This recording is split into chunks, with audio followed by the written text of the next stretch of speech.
Yes. So a professor in product and service design at KTH, and also working as a director at Greenleaf. And in your introduction here, my papers, it's clear that you have been doing research on gender issues. And that is one question that we haven't talked about. One of many questions, but that's an interesting angle, I think. Just very shortly, is that what can gender studies and gender issues add to this discussion? Is that a possible? What way do we need to think about that when we talk about these issues? Well, it's very obvious when we start to talk about meat, eating meat, and the hinders for that. When I talk to quite a lot of people, women, they say that there are 4 big hinders for hindering them to stop eating meat, and one is habits. They don't know how to cook it. They like the taste of meat. And then the 4th one, do you know what that is? The man. It's their boyfriends and husbands. Okay. And also there's about 15% in Sweden that is sort of climate deniers, or don't want to change or don't think about the environment at all, and they are basically all men also. So there's certainly a lot of gender issues in this, and this can work in a good way, because for example my 2 sons, they are 19 and 21, they decided to eat vegetarian food, and they did it because they thought it was gubbigt to eat meat. Gubbigt in Swedish means like just old men do it. So it's like they wanted to differentiate from an old male unfashionable lifestyle. So, but on the other hand, there's lots of men that doesn't want to do that, and it's also sort of a male thing about having to eat or wanting to eat a lot of proteins. Yeah, so I definitely think that we need to think about these things in a gender perspective as well. We can bring in this in the discussion later also as one angle. This is going to be, I'm going to ask you questions to the panel, and you just, whoever wants to start talking, please go ahead. And also be aware that we have a lot of people in here from different organizations, NGOs, different professions that also might be interested in comments and questions and answering this. So please keep this open from now on. And if you're too silent, I'll direct more direct questions to you. So and we'll go on for about half an hour from now. Now, the first question I'd like to ask you in the panel would be, what actions do you want to see from specific sectors, also bearing in mind that quite a few of the sectors are represented here, and you yourself represent different sectors. I mean, start to begin with the design, art, and gastronomy we talked about, but that's only 3. There are plenty of more. There could be communication, investors, media, etc. So, what would you see? What action would you see in which sectors?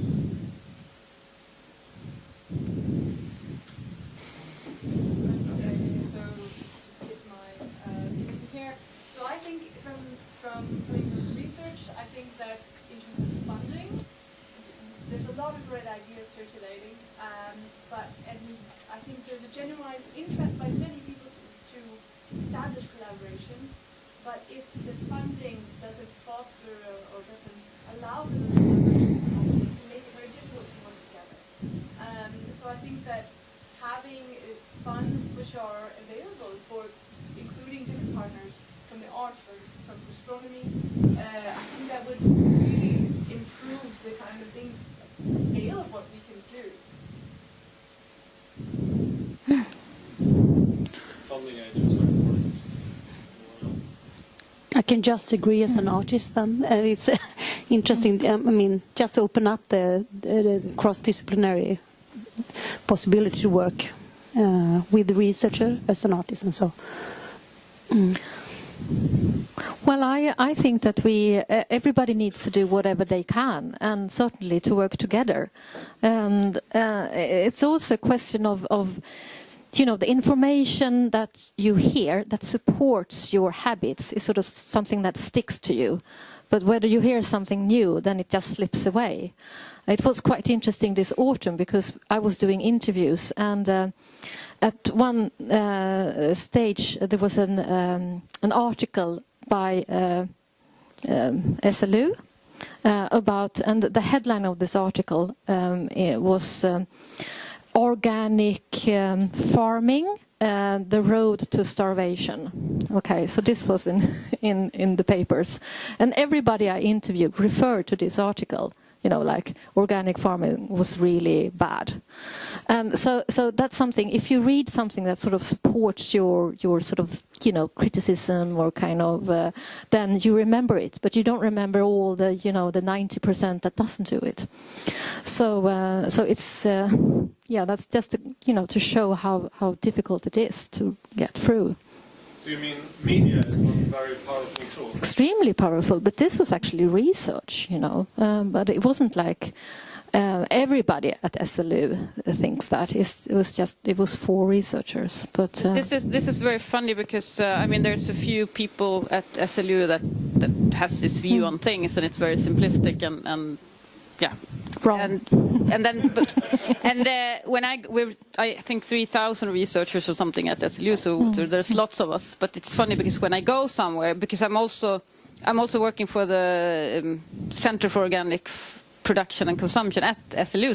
So when I go somewhere and I say something that's not totally negative concerning organic, they ask me, well, are you allowed to say that? At SLU? Can you talk about that? I mean, because this is like the outside view of SLU, but it's not at all like the... Exactly, and my informant said that this is something SLU says, and these are really good researchers, and if they say it, it must work. And then I had other people saying that, one guy said, well, you know, if Johan Rockström, if he really is right, then, you know, the government would do something about it. So he can't be right. But how do you use these tools, media, or to communicate and to make this movement more powerful, changing dietary patterns? Sara? I think one of the problems is that because people want to grab the headlines, it's partly a press departments of universities, and it's not just universities, that the researchers may or may not come up with something a little bit more complex, but then the press department takes it and they create a goodie and a baddie and and they put something out very simplistically. And I think a really important role of the media and of the people who work with the media is not to succumb to this simplistic images. We should actually give credit to the intelligence of the public and of, to try and present more complex options. And I think one of the things that's come up in the discussion we've had today with Elin, or some of the stuff that you've been talking about, is that not spoken, but is this idea of what natural is, and this idea that we don't want artificial things, but actually we do want artificial things, but my artificial is not your artificial, my natural is not your natural. And I think underpinning it all is the sense that we need to, what our relationship is with nature and what aspects of naturalness, how we define it and what we want to hang on to, and where we feel things like technology, innovation and so on and so forth might have a part to play. And I think that's the crux of it. If we want to move forward in a way, we will to an extent have to sort of work with nature, and to an extent we'll have to cheat nature. That's not quite the right word that I'm talking about, but I think we need to, I think that's a really important part of the conversation. I think the media has a role to play in trying to encourage a more thoughtful discussion about that. We had a question down there, please. No, please go ahead.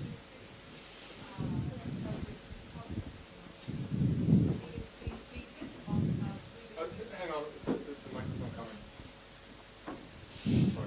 Yeah, so it's just a comment about what media perhaps should do and what they're not doing at the moment, because I've just published my PhD thesis on how Swedish media frame meat production and consumption. So one of the things is that it is, as you said, a simplistic view of meat production and consumption. And one thing is that these different aspects that people find important, such as health or animal welfare or environmental impacts, are often treated separately in different articles, but not brought up simultaneously. Another thing is that the public are given just one role, and that is that of the consumer, which we've also been touching upon, that we are talking about the consumers and not acting in other capacities. And furthermore, I see there's space for bringing in a greater diversity of actors into the media framing, because it's been very much a case of just scientists and journalists framing this together, whereas sort of producers or NGOs or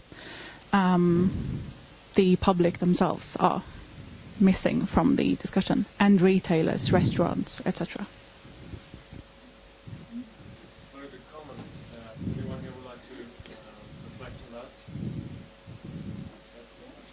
I think it's a really good comment that it's just this dialogue between a journalist and a scientist. And I think that there's two things that need to improve here. Is that one is the ability of scientists to communicate.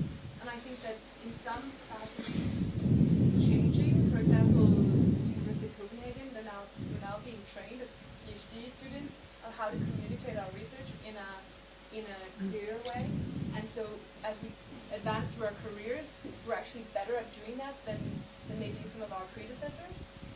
The other thing is that I think why we're here today is actually to start linking up with other actors and like artists, like chefs, for example, and using their ability to communicate and through their artistic form in a way that can reach some other groups of people that necessarily wouldn't be reached through different media channels. So I think that there's kind of two things that I see happening that need to happen. If I can play the underdog, because I'm the underdog, right? That's why I came to this talk. Did you see riots on the streets when the government forbid people or ban people of smoking indoors? Were people like demonstrating down going down to like main square in Stockholm, and people like putting stickers everywhere? No, people just stopped smoking indoors. What we need is stronger policy, and that's it. You know, I mean, how many times have people said to me, I come from Spain, where we have a completely different culture of drinking, and this is like, people have told me, if the government told me I should stop drinking, I would stop drinking. You know, maybe it's about time. You want to ban meat? Okay, let's make a country free of meat. Was actually, yeah, I was thinking about was it you that showed the picture of this radical just selling sweets and things in special shops? Then I think about the Swedish Motboken that was for alcoholic. Maybe it's new for meat Motbok that you can just buy for this little amount of. It's a new radical reform. Yeah, it's a concrete suggestion. Can I just come in on that? I mean, I think underpinning a very simple move like a ban on smoking in public places, which is really important, is years and years and years of campaigning. And the reason why, you know, what we need is strong policy, but we will get strong policy when policymakers feel confident they'll be voted in at the next election as well. So it's not as simple as just saying if policymakers did it, we need to convince policymakers that the public are going to be behind them. So there's lots of layers of other activity that needs to be done. And one of the things that I encounter, and I'm sure you all encounter all the time, is the public say, oh, well, it's the food industry. They make me buy these unhealthy foods. They force me. They advertise it to me. And you go talk to the food industry and they say, oh, it's the public. If we didn't have this food or that food, they go to my competitor and we'd be out of business. And there's this kind of mythology of each one And I think we need to work with both of them at the same time. And I think that's where the role of civil society is, where they tell the food industry, you know, people will go to another supermarket if you don't do the right thing, and you talk to the public and say, well, the food industry think you're doing this and so forth. So I think it's not policy, it's everybody, but you have to chip away at the problem. Sara, what's the first step in that particular process that you're talking about now? I think for a start it's laying out all the options for action, and it's debunking some of the myths that, you know, Elin's been talking about, that if we just get a good label and we'll be done. So it's debunking that sort of thing that you pointed out, that we need to be doing other measures. It's doing modelling studies, as you pointed out, that show that these are the options. But it's also trying to show the scale of the problem, the urgency of the problem. There isn't one thing. It's showing that there are options and encouraging experimentation, and being willing to accept that of the 10 experiments that you do, 9 of them won't work. That's what will happen. But we have to do them all. Yeah, I was just thinking, if to be a bit optimistic, it could be like in Sweden. You realize that because I lived in England for a while working with Tara, and then you look back at Sweden and you realize that we're actually quite far ahead in many regards, as for example school lunches. I mean, the typical school lunch in Britain is still chocolate. My kids were just woo, you know, and so it's terrible, and we've come quite far. And look at, I mean, if you compare obesity levels in England and Sweden, it's just large difference and so on. And I'm wondering, maybe we're approaching some kind of tipping point where I see lots of things happening now in Sweden with all these new products coming up. There's really fantastic alternatives now. They're soon going to be available, I hope, big scale. And I think there's more and more people now get aware of this, and we don't need a majority of the people. We need a big chunk of people to be prepared to say yes to the type of policy. So that's why I would like to us in Sweden to start talking about these more drastical things now, because I think we're there now. Because when I started this in 2007, you went to an event and you needed to be careful of saying we need to reduce meat consumption, because depending on who was in the room and so on. That's not an issue. You go to the Farmer Association and you talk to them about this, and there's no doubt. I mean, of course we need to do that. How can we do it, and so on. So we've come a long way. So hopefully, maybe we can. Farmers associations in Britain and say no. And expect to get out alive. No.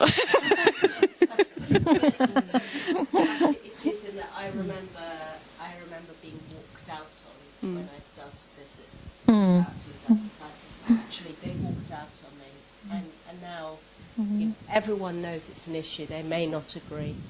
You know, even the farmers, they may not now, in 30 years' time maybe, but not now. But there is a sense that it's there. Well, yes. We'll go on to the next question. Okay, I just wanted to, I agree, and I also think that we need to know people out there more, and not to bunch them together and say, you know, consumers like this or this.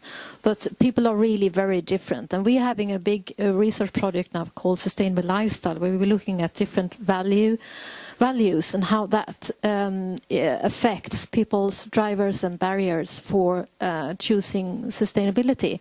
And it's based on a research called Schwartz, and this works everywhere in the world. And it's basically a sort of two diagrams and or axes, where one is change, so people that like change and new things and like to try out new things, and people that are traditionalists, and they wouldn't, you know, they would hate to buy something new. But if you talk to them, you can talk about it's local, it's traditional, it's, you know, it's reliable, and these kind of words. And then on the other axis is people that think more about themselves and more about materialistic values. And for them, it works to talk about health issues, and also about quality and the good life, and, you know. And the other people on the other end, they are more thinking about global issues, sustainability, solidarity, they don't care about their own health, but they care about the world. So we really need to know, what are we addressing here? And for example, I've been working with energy saving, and in energy area, you often talk about saving money. You can save like 5 crowns if you do this, and it's only a small, like 20% of everybody that, ticks on that really it's important for them to save money. Most people don't care. So we have to know more about people. That's my point. One more question to the audience. Keep on to these questions. I'd like to bring in gastronomy in this, the thinking around taste and the importance of taste and the importance of the restaurant scene, of cooking at home, of that in order to create a different diet pattern that is more sustainable and healthy. What role does that play, and how could we bring that into the process more permanently? How can that be part of helping this process with ideas? I know that we have a lot of people out here are both professionally and otherwise involved in taste and cooking. So if you have any ideas around that, please, any comments on that? I'm happy to start with you, and then we'll ask the panel to comment. So just to bring also into the light the answers that we have in the back, the most popular one seems to be we are stuck in old ideas, and I think that's quite pertinent for this thing that you're talking about. And just to throw out an idea that I think perhaps is, you might tell me if it's old or not, but that connects gastronomy and try to push for changing what we eat in a sustainable way, is that media is changing really fast. Everybody in this room is already too old to understand how media is changing. TV is almost dead. Media is being produced in YouTube and generating a lot of money. But at the same time, it's getting way, way popular with recipes. You go on Facebook, and there's a bunch of this Tasty channel, which I think it's made from one of these viral media creators, which is a thing. And everybody in my family and all my friends are sharing these small videos with recipes. And it's like 20 seconds. And there's YouTube channels. And at the same time, there's all this thing with MasterChef and food channels and things about recipes. And I think there's a recipe there for bringing out content together with artists, designers, creators that can create content that is well produced, that connects gastronomy, but not only any type of gastronomy, but tasty stuff, which is, I think, primordial with sustainability and changing our paradigms. Not just selling it as something green or something that just appeals a certain type of people, because then it becomes a political issue. Like, for example, meat eating. Do you eat meat or not? And that's certainly polemic, and you start discussing, then it's like talking politics, right? But no, this is tasty food that you do with certain stuff, make it popular, make it the new thing, And that we need artists, we need people that know what food is the one that has the least impact. But we also need chefs that can take those uncommon ingredients and make wonderful things with them. So just to throw that, and let's see what you think, people. That's it.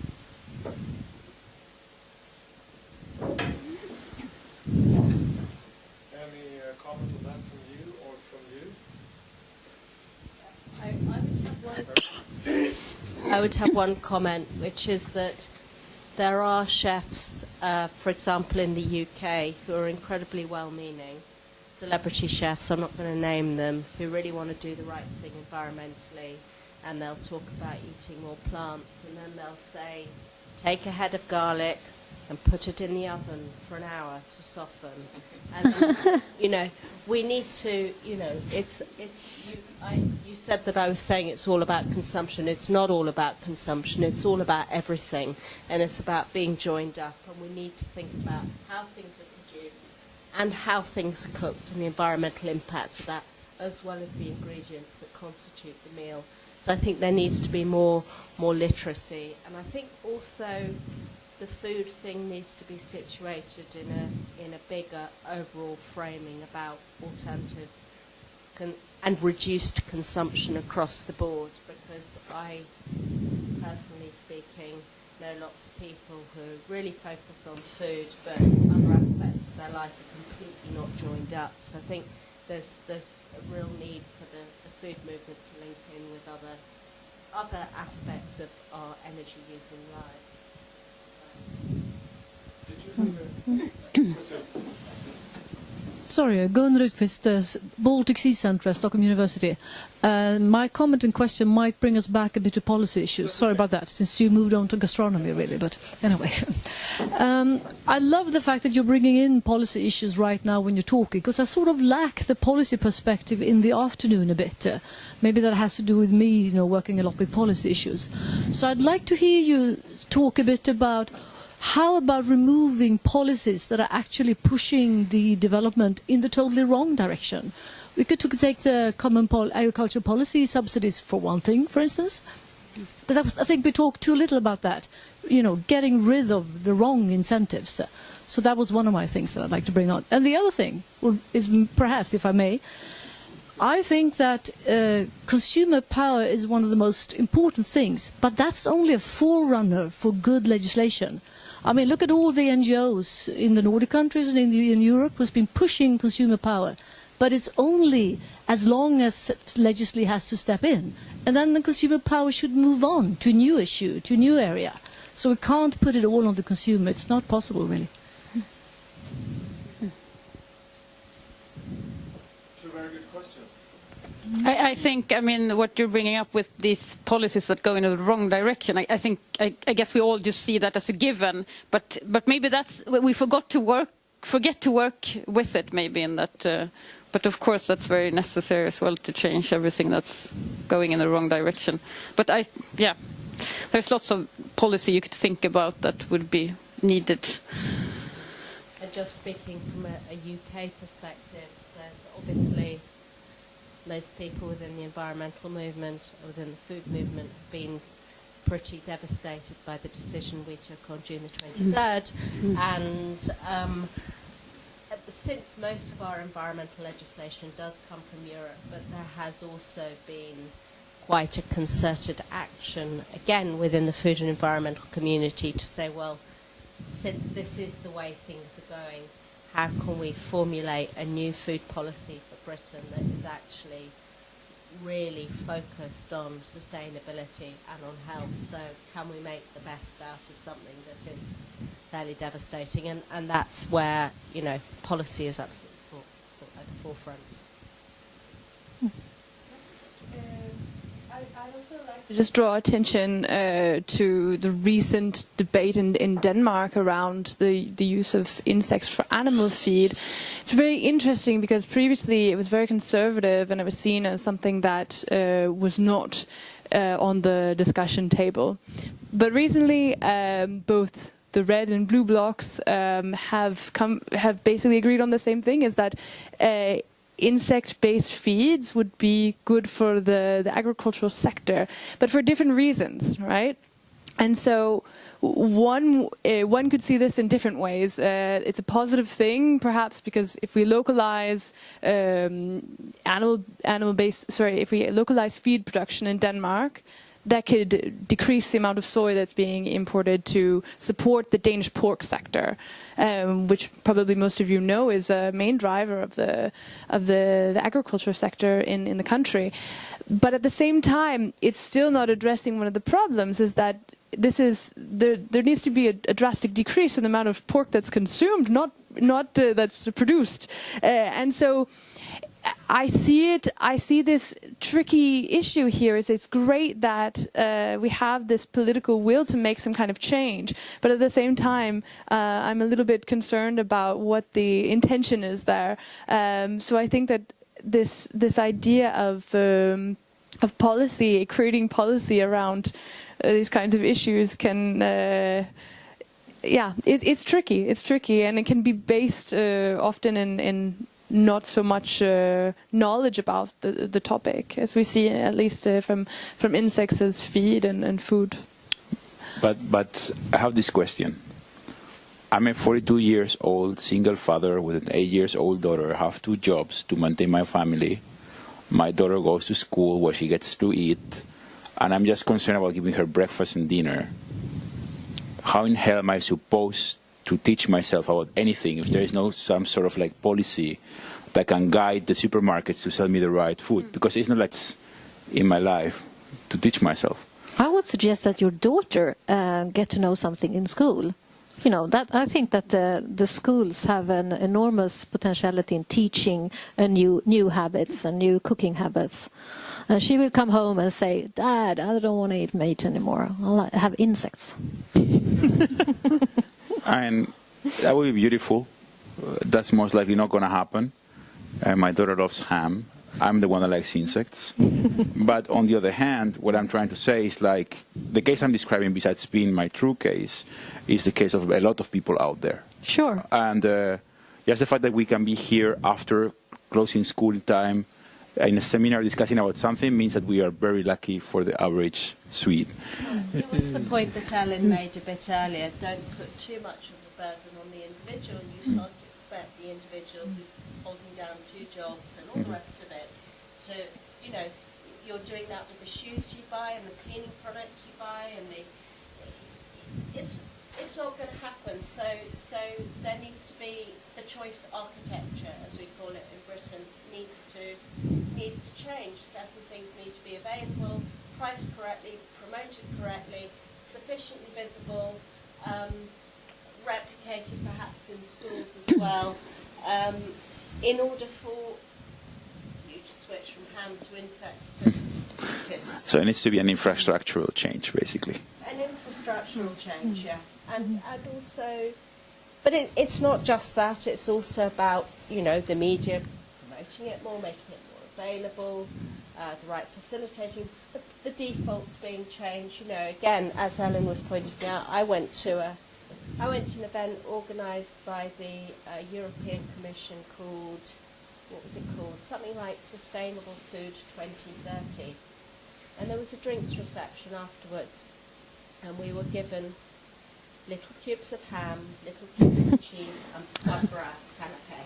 Now, something is happening there, and at the speaker's lunch, there was not a single vegetarian option.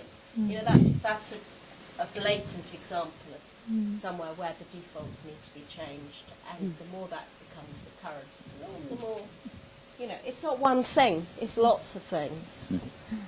I think I'd like to bring in artistic process as well in this, and a question both to the panel and to the audience, how the artistic process, which you could also connect to both design and gastronomy, of course, but how that in detail could help out this to make this, give this a mass appeal. We've had some suggestions on this, how could that be worked? How could that be worked into this process? How could you use art and gastronomy to create a mass appeal of this new healthy eating, sustainable and healthy eating pattern?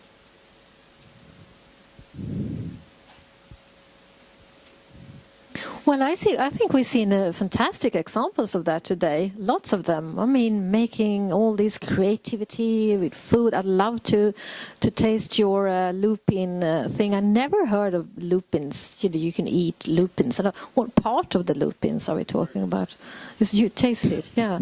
And I mean, for art to show the disadvantages of the eating culture that we have today, but also show the advantages. I thought about the question somebody showed earlier here about what sacrifice are you willing to make in order to change your eating habits, and I kind of reacted to that because we're always talking about sacrifices, and it's getting so heavy and kind of, oh my God, the sacrifices. I would like to talk about the benefits of changing your eating patterns instead, and we need art for that. Yeah, I agree that sacrifice is not a really nice word, but at the same time, I mean, looking at the challenge ahead, it's not that we have 20, 30 years to slowly change attitudes or something. We should be reducing emissions by 10% per year.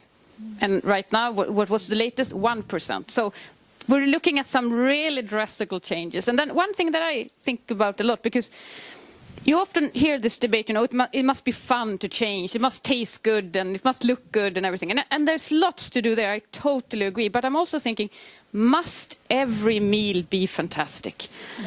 I mean, I feel this pressure as a mother, you know, must I serve a fantastic meal every day? I say to my kids, we eat porridge once a week. That's okay. You will survive. I don't like cooking. We eat yellow pea soup and porridge. Maybe you know, you should feel sorry for my kids, but I'm just wondering, couldn't we just eat a bit plainer and then go to a restaurant and really enjoy good food?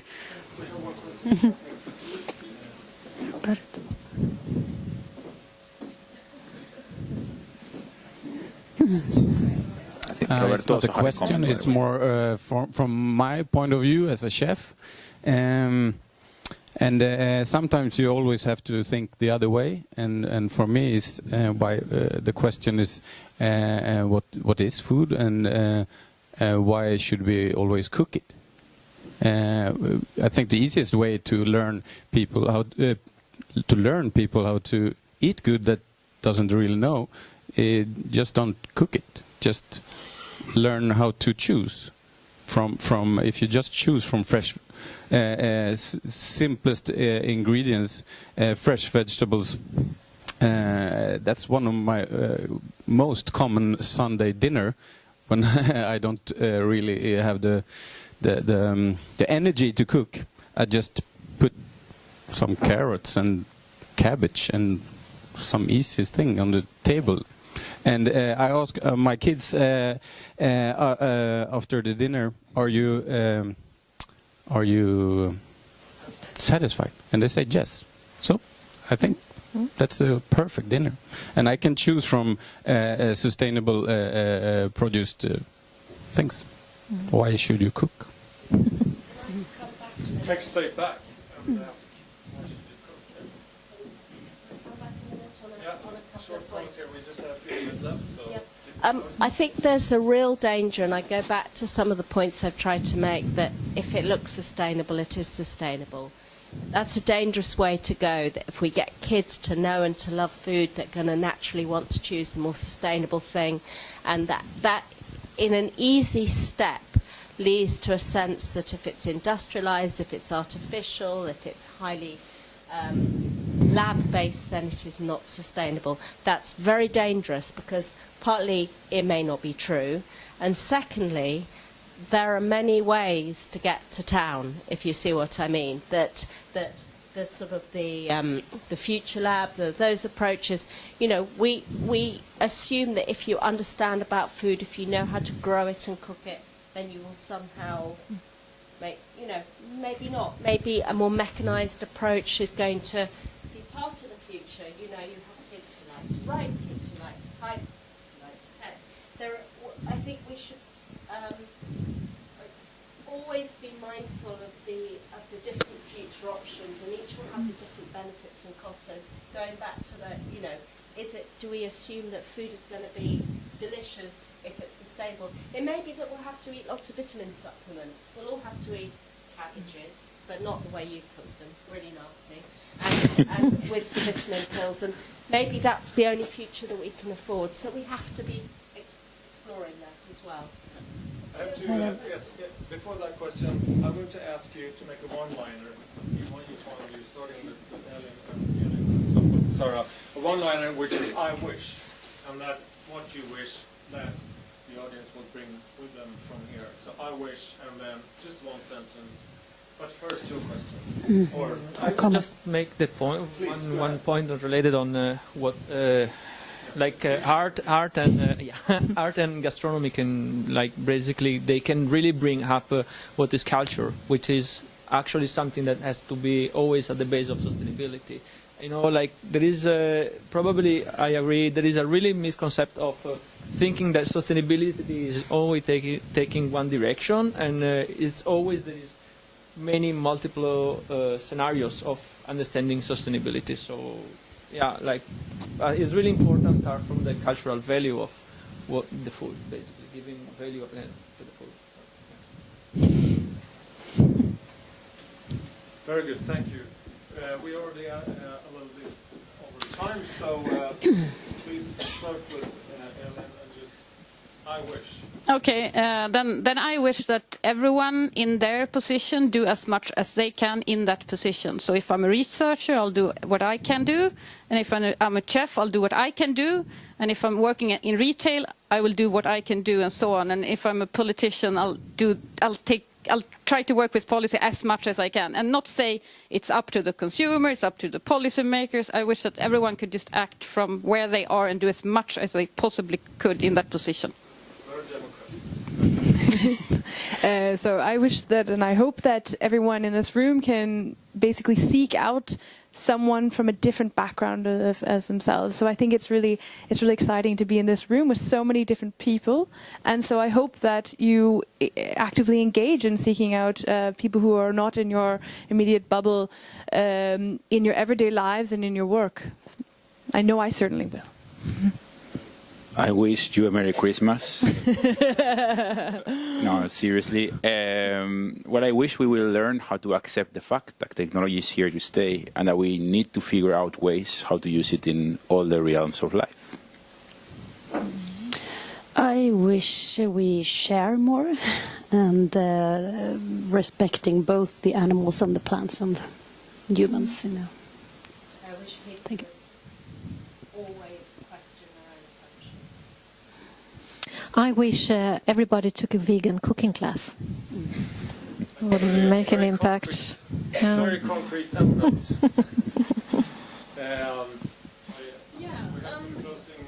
I could just maybe say that from FCRN's point of view, this is very much the start of a conversation. And now we have kind of gathered you all here today for what has been a very interesting afternoon. And we're hoping that maybe there can be some kind of continuation on this. If you're up for it, we are up for it. So let's discuss more. And we will be going to a restaurant that is just close by. So if anybody wants to join, just raise your hand or come join us later. We'll be standing out there. There's also contact information on the folders that you got in the beginning. So if you want to discuss more, you can contact me from the FCRN or the Art and Science Initiative. Do you want to say? Yes, something very Yeah. Please join the FCRN if you haven't already. It's easy to do on the website. Promotion. Two things. One, in the material that you got when you got here, there was a little paper with orange questions that have a lot more to do with your feelings about this. And what we want to do is to take that and sort of do a follow-up. And in connection to that, the registering website, we're going to keep it open for a while, but not as a registering, but more of a showing your interest website. So it's going to be the same one, and you just deal it with your friends so that people go there.